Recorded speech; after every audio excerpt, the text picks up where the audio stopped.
यानंतर पेठबीडचे पोलीस निरीक्षक कडकर साहेब यांचं स्वागत मी स्वतः आणि देवा कुलकर्णी करते.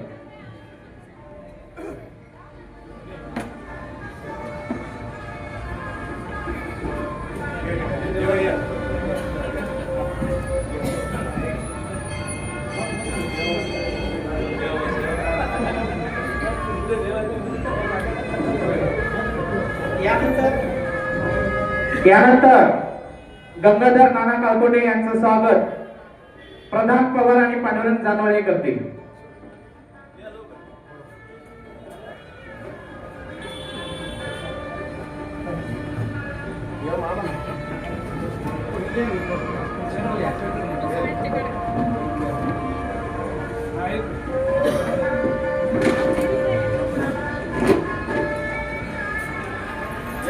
यानंतर सीमाताई वस्तवाल मॅडम यांचं स्वागत तक्षशिला सोनवणे मॅडम करतील. तक्षशिला सोनवणे आणि मनीषा देवळकर ह्या सीमाताई वस्तवाल मॅडम यांचं या ठिकाणी स्वागत करत आहेत.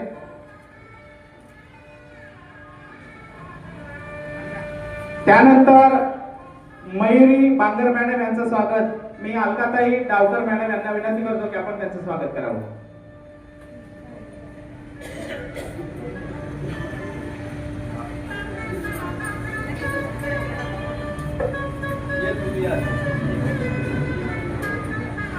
मयुरीताई बांगर मॅडम यांचं स्वागत या ठिकाणी होत आहे. त्यानंतर मी डॉक्टर घोडकेताई यांचं स्वागत करण्यासाठी मनीषा देवळकर यांना विनंती करतो की आपण डॉक्टर घोडकेताईंचं या ठिकाणी स्वागत करावं.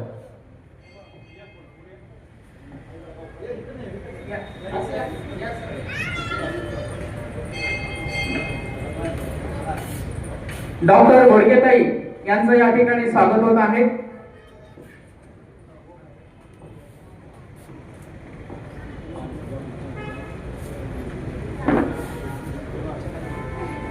यानंतर अबबा सुरोशे महाराज यांचं या ठिकाणी स्वागत मी नवनाथ अण्णा शिराळे आणि भागवती वैद्य यांना विनंती करतो की आपण त्यांचं स्वागत करावं.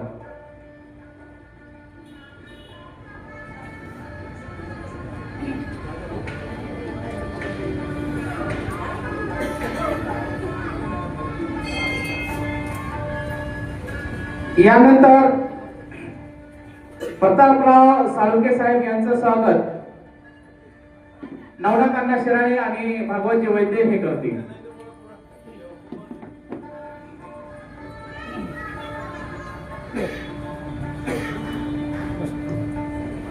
प्रतापराव साळुंके साहेबांचे या ठिकाणी स्वागत नवनाथ अण्णा शिराळे आणि भागवतजी वैद्य हे करत आहेत.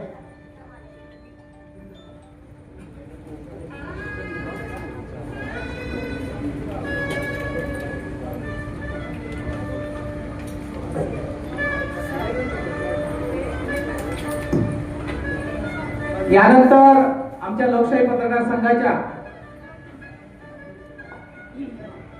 निलोफर शेख मॅडम यांचं स्वागत तक्षशिला सोनवणे मॅडम आणि देवळकर ह्या करतील.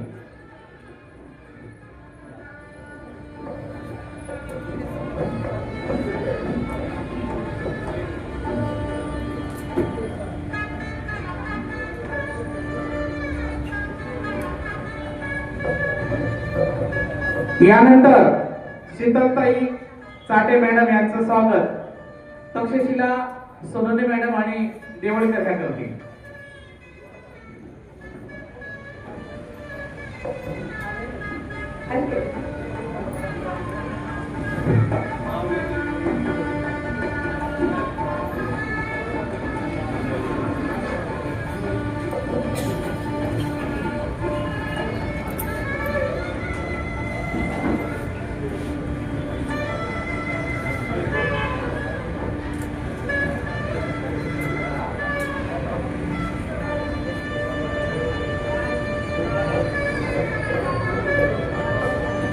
यानंतर रामेश्वर तांगडे यांचं स्वागत देवा कुलकर्णी करतील.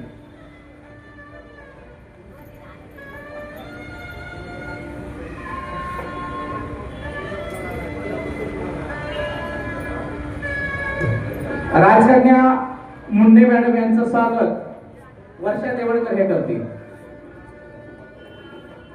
राजकन्या मुंडे मॅडम या ठिकाणी उपस्थित आहेत, त्यांचं स्वागत देवळकर हे करत आहेत.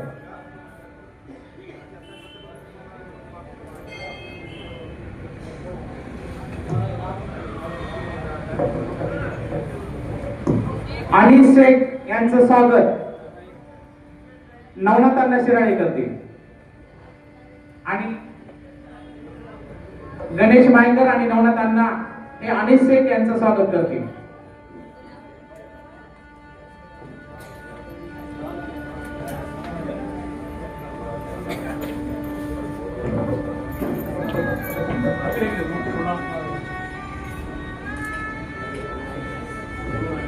यानंतर साहस आलोळे सर यांचं स्वागत देवा कुलकर्णी करते.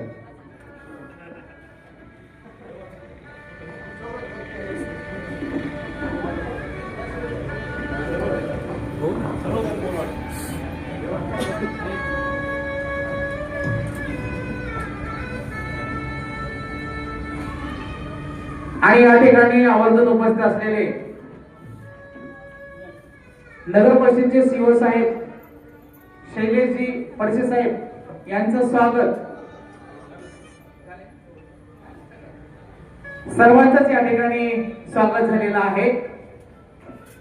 मी पुन्हा एकदा उपस्थित सर्वांचं शब्दसुमनाने स्वागत करतो.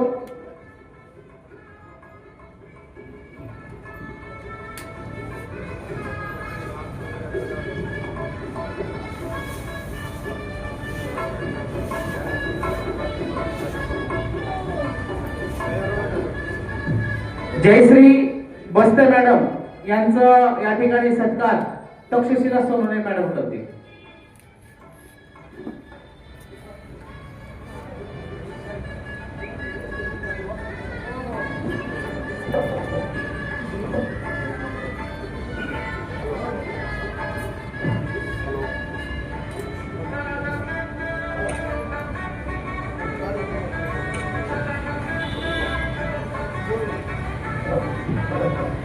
ऋषिकेशजी बेदरे साहेब यांचं या ठिकाणी आगमन झाले, त्यांचा सत्कार संजय देवा कुलकर्णी करतील. ऋषिकेशजी बेदरे साहेब यांचं स्वागत संजय देवा करतील.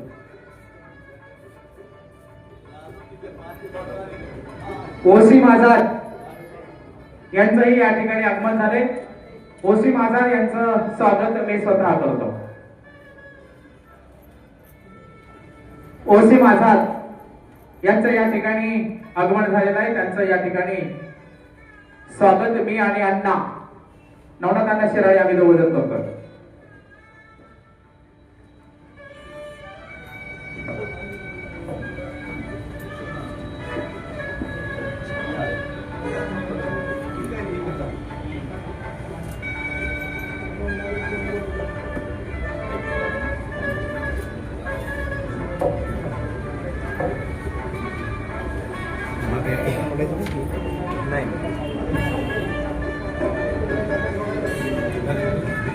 सर्वांचं या ठिकाणी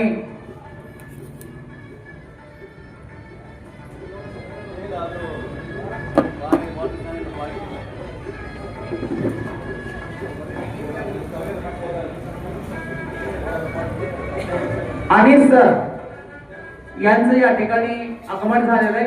मी नवनाथ अण्णा शिराळे यांना विनंती करतो की आपण त्यांचं स्वागत करावं. यानंतर नाशिकहून कदम सर आलेले आहेत, त्यांचंही या ठिकाणी स्वागत होईल. मी नवनाथ अण्णा शिराळे यांना विनंती करतो की आपण त्यांचं स्वागत करावं. कदम सर आणि सर यांचं या ठिकाणी आगमन झालेलं आहे, आपण सत्कार स्वीकारावा. सद्दाम मुद्दारी सर यांचंही या ठिकाणी आगमन झाले, आपलंही या ठिकाणी नवनाथ अण्णा शिराळे यांच्या हस्ते स्वागत होत आहे. खान सर यांचंही या ठिकाणी आगमन झाले, खान सरांचंही नवनाथ अण्णा शिराळे हे स्वागत करत आहेत. जय कुरेशी सर यांचंही स्वागत या ठिकाणी नवनाथ अण्णा शिराळे हे करत आहेत.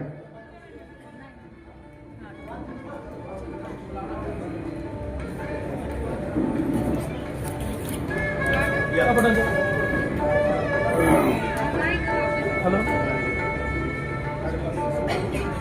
दुसरा येतो ना सांगा बारशे रोडला बारशे नाका तुलाचे बाजूला मंदिर मंदिर कंपनीची बॅनर लावलेली नाही. आजच्या लोकरत्न पुरस्कार सोहळ्याच्या कार्यक्रमाचं प्रास्ताविक लोकशाही पत्रकार संघाचे संस्थापक अध्यक्ष भागवत वैद्य हे या ठिकाणी करतील. मी भागवत वैद्य सरांना विनंती करतो की आपण या कार्यक्रमाचं प्रास्ताविक करावं.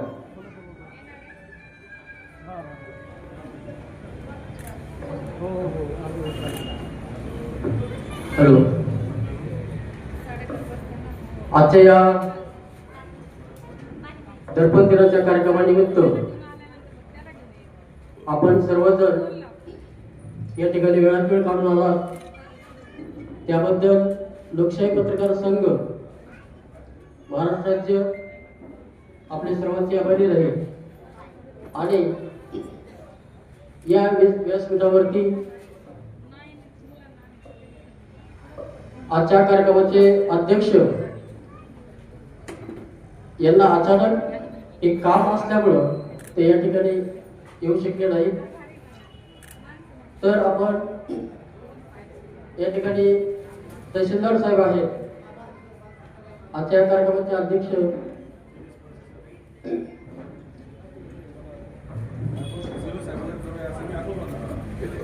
बरोबर, तहसीलदार साहेबांनी असं अनुमोदन केलेलं आहे की बीड नगरपालिकेचे शिव माननीय शैलेंद्र फडसे सर हे स्वीकारतील.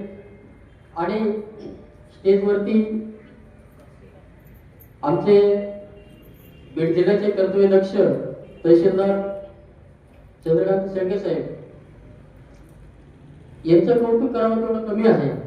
कारण बीड तालुक्यामध्ये जे गरीब माता भगिनी वेगवेगळ्या योजनेपासून वंचित होत्या त्यांचं गावागावामध्ये जाऊन त्यांनी सर्वे केला आणि त्या ठिकाणी त्यांचं ते फॉर्म्स वगैरे भरून घेऊन त्यांना तो लाभ मिळवून दिलेला आहे.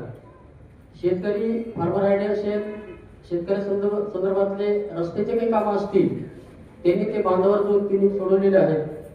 आणि मला अजून एक कौतुक असं या गोष्टीचं करावं वाटतं कारण बीड जिल्ह्याला असे काही दबंग म्हणजे अधिकारी मिळालेले आहेत.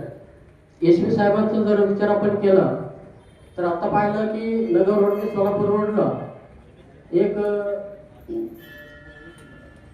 रस्ता लावण्याचं काम काही जे गुंड करत होते आणि धास्ती मनामध्ये बसली होती की कधी गाडी आणून मारहाण करते, पैसे सोडून आणायचा विषय सोडून देते, केव्हा पण आपल्याला मिळू शकतं.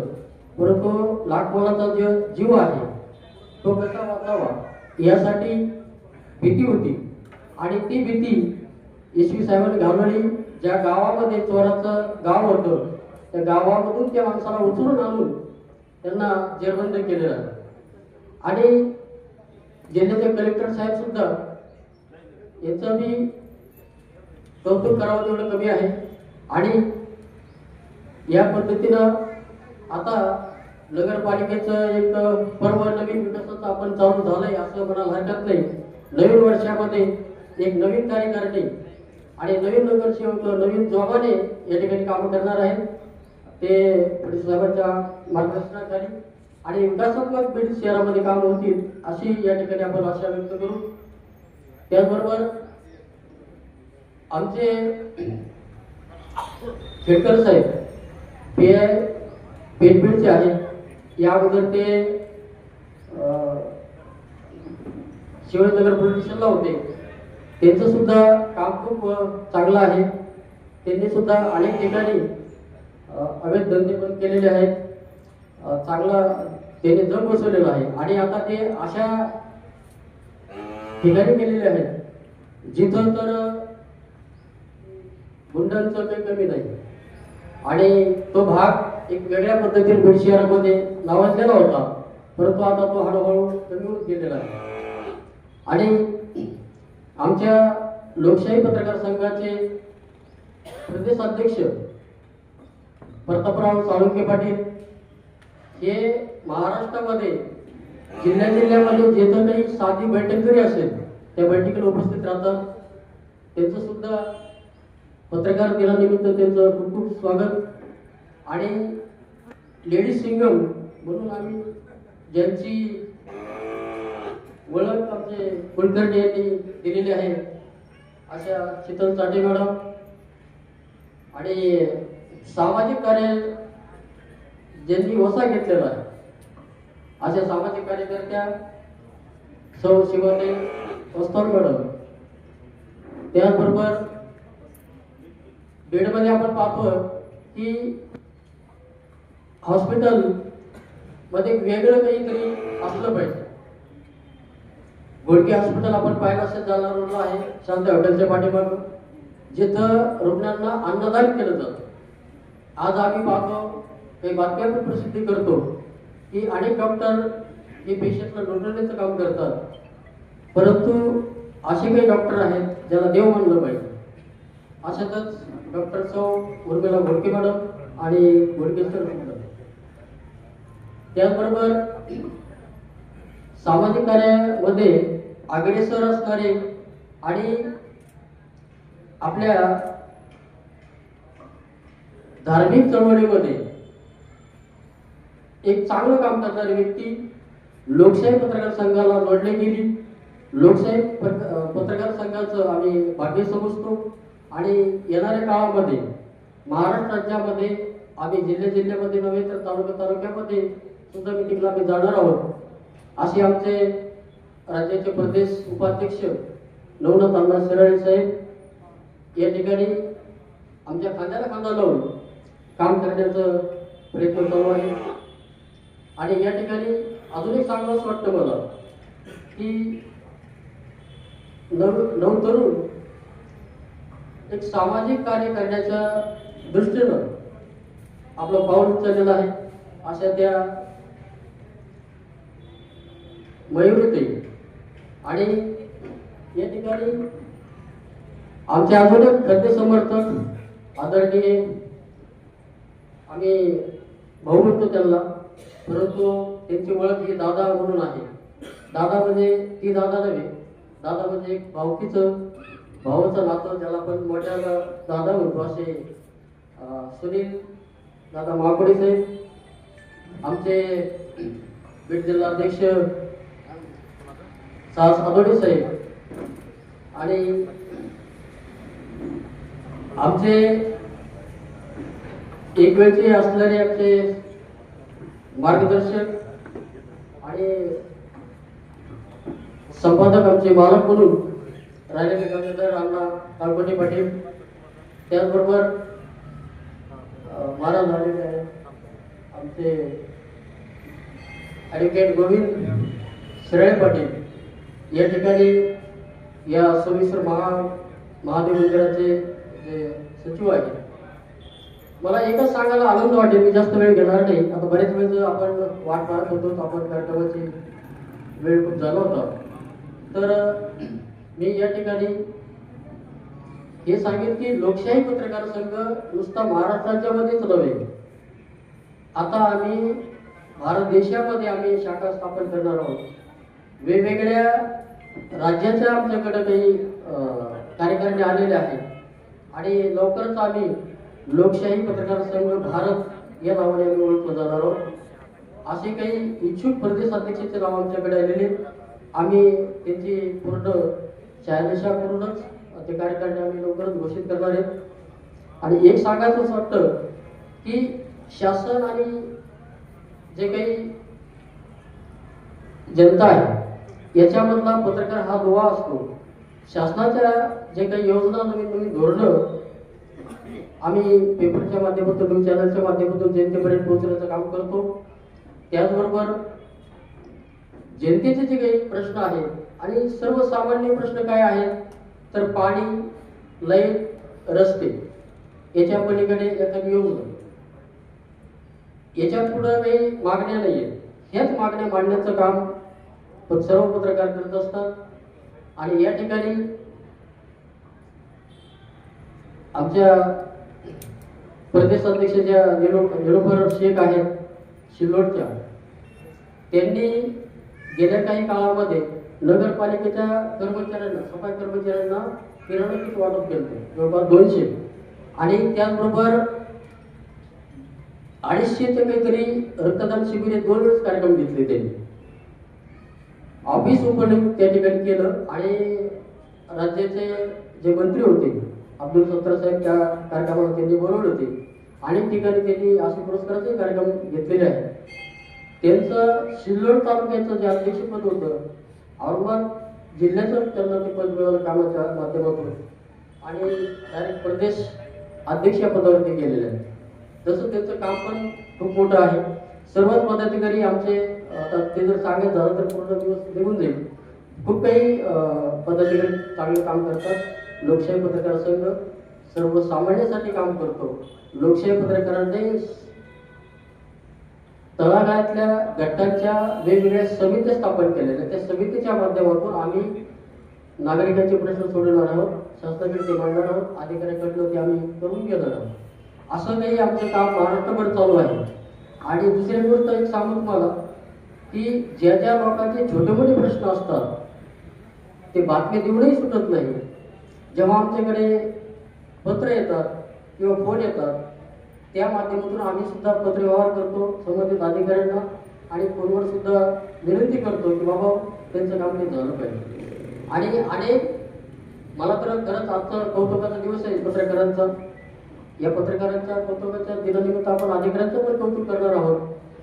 आणि हे सांगायला मला आवडेल की राज्यातला कुठलाही अधिकारी असू द्या, माझा का फोन गेला तर कामं होतात. मी खूप भाग्यवान या ठिकाणी समजतो. आमच्या तहसीलदार साहेबांना जर फोन केला, सर असा विषय तेवढं बघता का, हवाने पाठवून दिलं की 2 मिनिटात होऊन जाईल. आणि ते काम झाल्यानंतर त्याचं काम झालं का त्याचा फोन येतो, सर काम झालं बरं का, मला धन्यवाद, काय हरकत नाही. आपलं कामच ते सर्वसामान्यांचं समाजसेवा करण्याचं पत्रकारांनी घेतलेला तो वसा आहे. पत्रकार घराची सामान्य बाळगतात, सर्वसामान्यांचे प्रश्न सोडवण्यासाठी रात्रंदिवस काम करत असतो.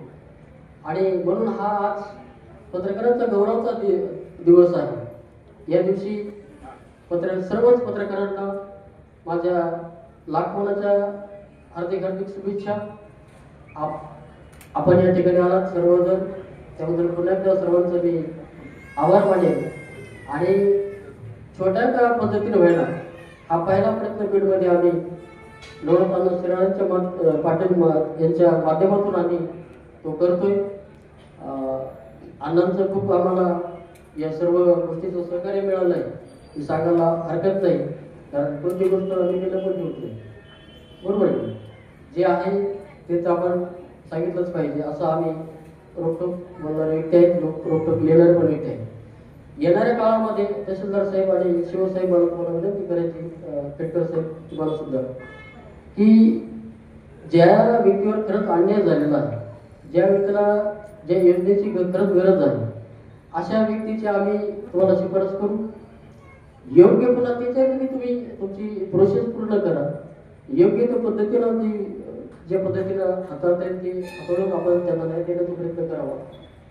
कारण आपल्याला काम करण्याची एवढी संधी मिळाली. सर माझं असं आहे की मी मेलेलोय, परंतु इथं जे जगतोय का हे लोकांसाठी जगतो. माझ्या अपघातामध्ये कितीतरी वेळेस वाचलोय. अशा अपघात झाले सर, गाडी पूर्ण लॉस, वाचलाय कसा प्रश्न पडतो आणि पुढेच काही नाही. तर जगायचंय तर लोक कल्याणासाठी जगायचंय, जगायचं तर लोकांच्या कामासाठी जगायचंय आणि सर्वांच्या मान सन्मानासाठी जगायचं. आम्ही दुसऱ्याला मान सन्मान देतो तेव्हा ऑटोमॅटिक मला मान सन्मान होतो. मी त्या गोष्टीचं करेल नाही, आपण पाहिलेलंच असेल. तर खूप वेळ घेतला. पुन्हा एकदा सर्व इथं आलेले उपस्थित माझे पत्रकार बांधव त्यांना खूप खूप शुभेच्छा.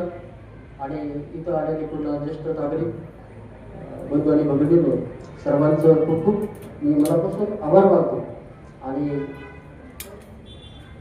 इथं आलेले जे 2 व्यक्ती आहेत, एक आहे सिनियर गेवड्याचे आमचे संपादक आणि दुसरे आहेत जे 10 पेपरचे संपादक आहेत. 10 पेपरचे संपादक, त्याचं खरंच या ठिकाणी कौतुक करू. आणि या ठिकाणी मी थांबतो. सर्वांची पुन्हा एकदा रजा घेतो आणि पुन्हा एकदा सर्वांना शुभेच्छा देतो. Thank you so much. धन्यवाद. भागवतजी वैद्य सरांनी लोकशाही पत्रकार संघ आणि संघाने केलेलं कार्य या ठिकाणी विशेष केलं. यानंतर बीडचे तहसीलदार आदरणीय शेळके साहेब आपल्या या ठिकाणी मनोगत व्यक्त करतील. शेळके साहेबांना थोडंसं काम असल्यामुळे ते जाऊन येणार आहेत. कार्यक्रमाला सुरुवात तशीच राहणार आहे. फक्त ते मनोगत व्यक्त करून जात आहेत आणि परत येत आहेत. आदरणीय शेळके साहेब आपलं मनोगत या ठिकाणी व्यक्त करत आहेत. आचार्य बाळशास्त्री जांभेकर यांच्या आता आपण एक म्हणूया की एक जन्मतिथी असते किंवा पुण्यतिथी असते, जन्मदिन किंवा पुण्यतिथी, तसं काही नाही. यांच्या स्मरणार्थ त्यांनी जो पहिलं वृत्तपत्र सुरू केलं होतं आजच्या दिवशी 6 जानेवारी 1832 रोजी, त्या स्मरणार्थ सर्व पत्रकार बांधवांच्या एकत्रित येण्यासाठीचा हा योग्य दिवस म्हणून निवडला गेला आणि तो दर्पण दिन म्हणून आपण घोषित केलेला आहे. आणि त्या निमित्तानं आपण इथं सर्वजण आलेलो आहोत. यासाठी व्यासपीठावर सर्व आदरणीय व्यक्ती बसलेल्या आहेत. वेळेअभावी त्यांना मी प्रत्येकाचं नाव घेत नाही. सर्वप्रथम दर्पण दिनाच्या उपस्थित असलेल्या सर्व पत्रकार बंधू आणि भगिनींना आपण शुभेच्छा देऊ टाळ्या वाजवून. दर्पण दिनानिमित्त 2 मिनिटं फक्त आचार्य बाळासाहेब जांभेकरांबद्दल बोलतो. आचार्य बाळासाहेब जांभेकर, तुम्ही आठवा 200 वर्षापूर्वी वृत्तपत्रकारिता कशी असेल याची कल्पना करा. अगदी पारतंत्र्य होतं, अगदी तुमचं अज्ञान होतं लोकांमध्ये अत्यंत मोठ्या प्रमाणात अंधश्रद्धा होत्या आणि कोणाला ज्ञान आणि शिक्षण ह्या गोष्टींचा अभाव होता. अशा कालावधीत आचार्य जांभेकरांनी पहिलं वृत्तपत्र सुरू केलं दर्पण या नावाने. ते 2 भाषेत असायचं, अगदी छोटंसं 1-2 पानाचं वृत्तपत्र असायचं. त्याच्यात एक मराठी पेज असायचं आणि एक इंग्रजी पेज असायचं. इंग्रजी यासाठी की जे परकीय आपल्या देशात आले होते, इंग्रज पोर्तुगीज, त्यांना वाचण्यासाठी आणि त्यांना कळण्यासाठी. जांभेकरांचं आयुष्य किती असेल सांगता येईल आपल्याला? 50 वर्ष, 60 वर्ष, 40 वर्ष, 80 वर्ष, फक्त आणि फक्त 34 वर्ष. 34 वर्षामध्ये इतकं प्रचंड काम केलेली व्यक्ती, ज्यांना आपण आचार्य ही पदवी दिली. नंतर इंग्रजांनी त्यांना त्या मुंबई प्रांताचे शिक्षणाधिकारी म्हणून नेमलं आणि पत्रकारितेमध्ये त्यांनी एवढं मोठं नाव केलं, इतके मोठ्या खस्ता खाल्ल्या की त्याला अगणित असा शब्द वापरला जातो. इतक्या कमी वयात इतकं मोठं यश मिळवणारी ही व्यक्ती आहे आणि यांच्या पावलावर पाऊल ठेवून आजची पत्रकारिता आपण बघतोय. आपण त्यांचं स्मरणच यासाठी करतो की योगायोगाने आजच्या व्यासपीठावर तुम्ही सगळ्या क्षेत्रातले लोक बघत आहात. वैद्यकीय आहे, तुमचे समाजकारण करणारे आहेत, राजकारण करणारे व्यक्ती आहेत, प्रशासकीय अधिकारी आहेत. अशा प्रकारे सर्व क्षेत्रामध्ये वृत्तपत्रकारिता वाढलेली आहे. अनेक माध्यमं त्याच्यातून आलेली आहेत. इलेक्ट्रॉनिक मीडिया आपण म्हणतो, अनेक प्रकारे पत्रकारिता फोफावली आहे.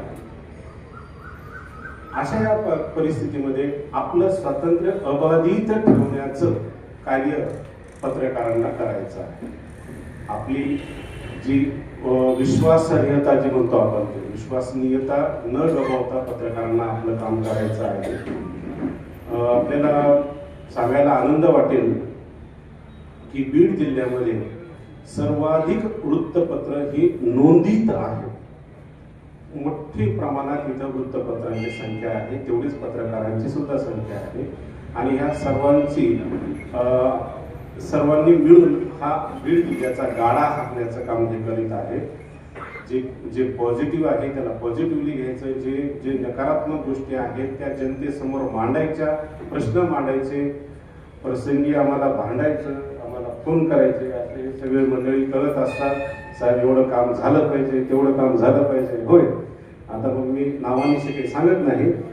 तर ह्या सर्व पत्रकार बांधवांनी आपल्याबद्दल यांचं प्रेम आहे म्हणूनच आपल्याला इथे बोलवलेलं आहे आणि आपला सन्मान केलाय. खरं म्हणजे सन्मानाचे हकदार सर्व पत्रकार बांधव आहेत. त्यांनी खूप खस्ता खाल्ले असतात, त्यांना काही नियमित पगार नसतो किंवा असं काही पे स्लिप तयार झालेली नसते किंवा इतका पगार तुम्हाला देण्यात येईल. मानधनावर अल्प तुटपुंजा मानधनावर सर्वजण काम करतात. या सर्वांना पुन्हा एकदा शुभेच्छा देतो. दर्पण दिनाच्या सर्व उपस्थित ज्यांना आज पुरस्कार दिला जाणार आहे त्यांना सुद्धा मनपूर्वक शुभेच्छा देतो आणि माझे 2 शब्द संपवतो. धन्यवाद. धन्यवाद सर. अतिशय व्यासंग असलेले आदरणीय शेळके साहेबांनी या ठिकाणी दर्पण दिनाच्या निमित्तानं आपले विचार व्यक्त केले. यानंतर सामाजिक कार्यकर्त्या श्रीमाताई वस्तवाल मॅडम यांना विनंती करतो की आपण आपलं मनोगत व्यक्त करावं. अवघ्या काही 2 मिनिटांमध्येच आपण आपलं मनोगत व्यक्त करावं. वक्ते भरपूर आहेत, वेळ झाला याचं भान ठेवून आपण आपलं मनोगत व्यक्त करावं. आज इथं मंचावर जे सर्वजण उपस्थित आहेत तर सरांनी जसं सांगितलंय की वेळ फार महत्वाचा आहे आणि मोजक्या शब्दात बोला, त्याच्यामुळे मी सर्वांचं नाव नाही घेत. आदरणीय व्यासपीठ आणि खरं तर मी आयोजकाचे आभार मानते की त्यांनी आम्हाला इतक्या चांगल्या प्रोग्रामचा साक्षीदार होण्याची संधी दिली आणि आमचा इथं जो मान सन्मान करणार आहे त्याच्यासाठी मी आयोजकाचे आभार मानते. तुम्हाला खरं सांगायचं झालं तर आज मला इथं जे निमंत्रित केलेलं आहे तर ते माझ्या गुरु आनंद महिला प्रतिष्ठान जे प्रतिष्ठान आहे तर त्याच्या कामासंदर्भात त्यांनी मला इथं आमंत्रित केलेलं आहे आणि त्याच्यामुळेच ते मला सन्मानित करत आहेत. पण मंचावर बरेचसे मान्यवर जे असे आहेत की आजपर्यंत ते आमच्या कार्यक्रमाला आलेले नाहीत. जसे नगर परिषदचे CEO साहेब आहेत तर ते आमच्या कार्यक्रमाला अजूनपर्यंत आलेले नाहीत. पण बरेचसे समजा शेळके साहेब आहेत किंवा आम्ही पत्रकार संघटनेतले जे सर्व पदाधिकारी आहेत तर त्यांनी आमचं गुरु आनंद महिला प्रतिष्ठानाचं जे काम आहे तर ते पाहिलेलं आहे. मला इथे बसलेले जे मान्यवर आहेत किंवा जे समोर जे बसलेले आहेत प्रतिष्ठित नागरिक किंवा जे माझे पत्रकार बांधव आहेत तर त्यांना मला खरं सांगायचं आहे की पत्रकार बांधवामुळेच आमचं जे सामाजिक काम आहे ते सर्वसामान्य जनतेपर्यंत जात आहे. त्याच्यामुळं पत्रकारांचे मी सर्वप्रथम आभार मानेन आणि जसं की आज दर्पण दिन आहे तर त्याच्याही मी शुभेच्छा देते. एक छोटंसं उदाहरण सांगते. काल आमच्या एका पत्रकार बंधूचा मला फोन आला आणि त्यांनी मला सांगितलं की म्हणे ताई तुम्हाला पुरस्कार मिळतोय, तुमचं खूप खूप अभिनंदन. तर म्हणलं सर हे सगळं तुमच्या सहकार्यामुळे शक्य होत आहे, कारण सामाजिक काम करणं किंवा कुठलंही काम जे आपण करतो तर ती एक व्यक्ती करू शकत नाही, संघटनेच्या मार्फतच आपण काम करतो. तर त्यांनी मला सांगितलं की ताई म्हणे तुम्ही आम्हाला कार्यक्रमाला बोलवतात, आम्ही उपस्थिती लावतो, याच्यापेक्षा काय आहे म्हणजे आमच्याकडनं. पण विशेष म्हणजे मी तुम्हाला सांगते की बरेचसे माझे पत्रकार बंधू असे आहेत की त्यांना आमचं गुरु आनंद महिला प्रतिष्ठानाचं काम आवडतं आणि कधीही ते असं बघत नाहीत की बॅनरवर आपलं नाव आहे किंवा मॅडमच्या कुठल्या म्हणजे कार्यक्रमाला आपण उपस्थिती लावली आणि त्या फोटोग्राफमध्ये तरी आपण आहेत की नाही. म्हणजे एक महिला जेव्हा काम करते ना तर त्याच्यात खूप अडचणी येतात आणि बरेचशे त्रुटी पण होतात. पण पत्रकार बंधू इतकं ऍडजस्ट करतात की एकाही फोटोमध्ये सुद्धा ते नसणार आहे पण आमची बातमी मात्र एकदम अतिशय छान लावणार आहे. म्हणजे असे आमचे पत्रकार बंधू आहेत. तर त्यांनी सांगितलं की नाही म्हणे मॅडम तुमचं काम खूप छान आहे त्याच्यामुळे आम्ही करतो. म्हटलं सर तुम्हाला एक सांगू का, तुम्ही बातमी टाकतात हे तर बरोबर आहे, ते म्हणजे आमचं कामच आहे ते. पण म्हटलं की जे पत्रकारिता म्हणजे एखाद्या त्यांच्या लेखणीतून एखाद्याला हिरो बनवण्याचं कामही त्यांची लेखणी करते आणि झिरो बनवण्याचं कामही त्यांची लेखणीच करते. म्हणून मी म्हणेल की पत्रकार बांधवामुळेच आज मी जे बीड जिल्ह्यात जे काम करते आणि सर्वसामान्य लोकांपर्यंत जे माझं काम गेलेलं आहे तर त्यांच्या मार्फत गेलेलं आहे. सर्व पत्रकार बांधवांचे मी आभार मानते. आणि इथं बसलेले जे लाभार्थी आहेत किंवा इथं बसलेले जे प्रतिष्ठित नागरिक किंवा पत्रकार बांधव आहेत तर त्यांना मी सांगेल की आमचं प्रतिष्ठान जे काम करत आहे तर हे फक्त जे भूमिहीन, अपंग आणि निराधार हे जे लोक आहेत तर यांच्यासाठी मागच्या 15 वर्षापासून काम करत आहे. आणि यथाशक्ती जर कुणाला वाटलं की आमच्या प्रतिष्ठानाला मदत करायची आहे तर तुम्ही FB ला जाऊन गुरु आनंद महिला प्रतिष्ठानाचं पेज पाहू शकतात किंवा सीमा वस्त्राचं पेज पाहू शकतात. आणि याच्यातही मी अजून सांगते की बरेचसे जे माझे इथले बांधव आहेत तर ते मला अधूनमधून फोन करत असतात आणि म्हणतात की म्हणे मॅडम आजकाल तुमचं सोशल मीडियाला पोस्ट दिसत नाहीये, म्हणजे तुमचं काही काम चालू नाहीये का. पण हे काम जे आहे ना ते सर्वांच्या मदतीतून काम होत आहे. आणि मी त्या बांधवांना उत्तर देते की पहिलं तर मी गृहिणी आहे, माझं घर सांभाळणं हे माझं काम आहे आणि त्याच्यानंतर मी बाहेरचं काम करते आणि आपण सर्वजण जी मदत करतात तर त्याच्याच माध्यमातून हे काम होते. आणि वेळोवेळी आपण मदत करावी हीच मी अपेक्षा ठेवते. कारण ही अपेक्षा मी माझ्या स्वतःसाठी ठेवत नाही तर जे गोरगरीब जे लोक आहेत, भूमिहीन आहेत, अपंग आहेत आणि निराधार आहेत किंवा जे विद्यार्थी आहेत त्यांच्यासाठी मी करते. तर आज इथं मान्यवरांनी मला जो बोलवलं आणि इथं जो मला मान सन्मान दिला आयोजकांनी, त्याच्याबद्दल मी त्यांचे आभार मानते आणि माझे 2 शब्द संपवते. धन्यवाद. धन्यवाद मॅडम. यानंतर दुसऱ्या सामाजिक कार्यकर्त्या मयुरीताई बांगर मॅडम यांना विनंती आहे की आपण आपलं मनोगत अवघ्या 2 मिनिटांमध्ये संपव. वेळ झालेली आहे. अवघ्या 2 मिनिटांमध्ये आपलं मनोगत व्यक्त करावं. आज 6 जानेवारी बाळशास्त्री जांभेकर यांचा आज स्मृती दिन, म्हणजे जयंती असेल किंवा स्मृती दिन, पण आज लोकशाही पत्रकार संघ